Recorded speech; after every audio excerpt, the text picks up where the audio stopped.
Épisode 21. Surmonter le syndrome de l'imposteur. Introduction. Alléger la pression du lundi matin. Salut à toi, c'est lundi matin, et peut-être que tu te sens comme un imposteur. Cette sensation que tu ne mérites pas ta place, que tes succès ne sont qu'un coup de chance, ou que tu seras bientôt démasqué.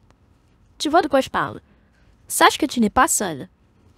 Le syndrome de l'imposteur touche une grande majorité de personnes à un moment ou à un autre, même les plus accomplis. Mais aujourd'hui, je veux te montrer comment déconstruire ces pensées, te reconnecter à tes forces et avancer avec confiance. Pourquoi le syndrome de l'imposteur est-il si courant? Le syndrome de l'imposteur naît souvent de nos propres exigences. On se compare aux autres, on sous-estime nos réalisations et on met sur un piédestal l'idée de perfection. Dans un monde où la compétition est omniprésente, ces pensées peuvent devenir écrasantes. Mais laisse-moi te rappeler ceci. Tes succès ne sont pas dus au hasard. Ils sont le fruit de ton travail, de tes compétences et de ta détermination. Cette semaine, on va transformer cette impression d'imposture en une prise de conscience de ta vraie valeur. Prêt à relever le défi? Les étapes de la semaine pour surmonter le syndrome de l'imposteur. Lundi. Identifie tes réussites. Le syndrome de l'imposteur nous fait souvent oublier tout ce que nous avons accompli. Aujourd'hui, fais un inventaire de tes réussites, grandes ou petites. Action. Note 3 moments dont tu es fier dans ta vie personnelle ou professionnelle. Rappelle-toi du chemin que tu as parcouru pour les atteindre.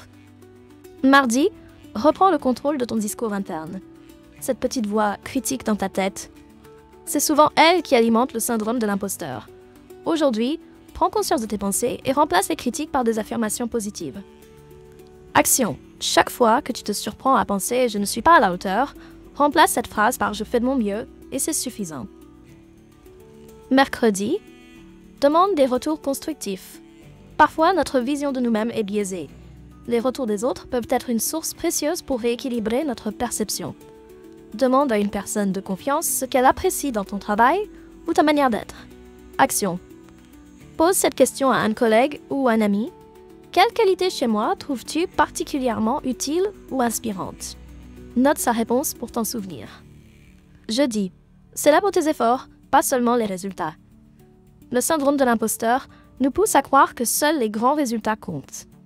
Aujourd'hui, concentre-toi sur tes efforts, sur tout ce que tu as donné, peu importe l'issue. Action. Écris une phrase de gratitude envers toi-même pour une action que tu as faite récemment, comme « Merci à moi d'avoir pris le temps de préparer cette présentation avec soin ». Vendredi, change ta perspective sur l'échec. L'échec peut nourrir le syndrome de l'imposteur, mais il est en réalité une opportunité d'apprendre et de grandir. Aujourd'hui, pense à un échec passé et identifie ce qu'il t'a appris. Action. Note un échec et 3 leçons que tu en as tirées. Cela te rappellera que chaque expérience, même difficile, contribue à ton évolution. Samedi, visualise-toi confiant, profite du week-end pour pratiquer un exercice de visualisation. Imagine-toi dans une situation où tu te sens pleinement légitime et à l'aise. Ressens la fierté et la confiance en toi. Action. Ferme les yeux pendant quelques minutes et visualise-toi réussir une présentation ou un projet important. Concentre-toi sur les émotions positives que cela génère. Dimanche, prépare-toi pour la semaine avec une intention positive. Termine la semaine en posant une intention claire pour la suivante. Rappelle-toi que tu as la capacité de relever chaque défi avec confiance. Action.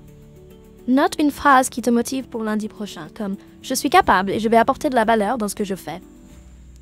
Et toi, comment gères-tu le syndrome de l'imposteur? Nous avons tous des stratégies différentes pour surmonter ce sentiment. Quelles sont les tiennes? As-tu des techniques ou des astuces qui t'aident à te reconnecter à tes forces? Partage-les dans les commentaires et inspirons-nous mutuellement à avancer avec sérénité. Conclusion, tu es à ta place. Surmonter le syndrome de l'imposteur, ce n'est pas éliminer tous les doutes, mais apprendre à les voir pour ce qu'ils sont, des pensées et non des réalités.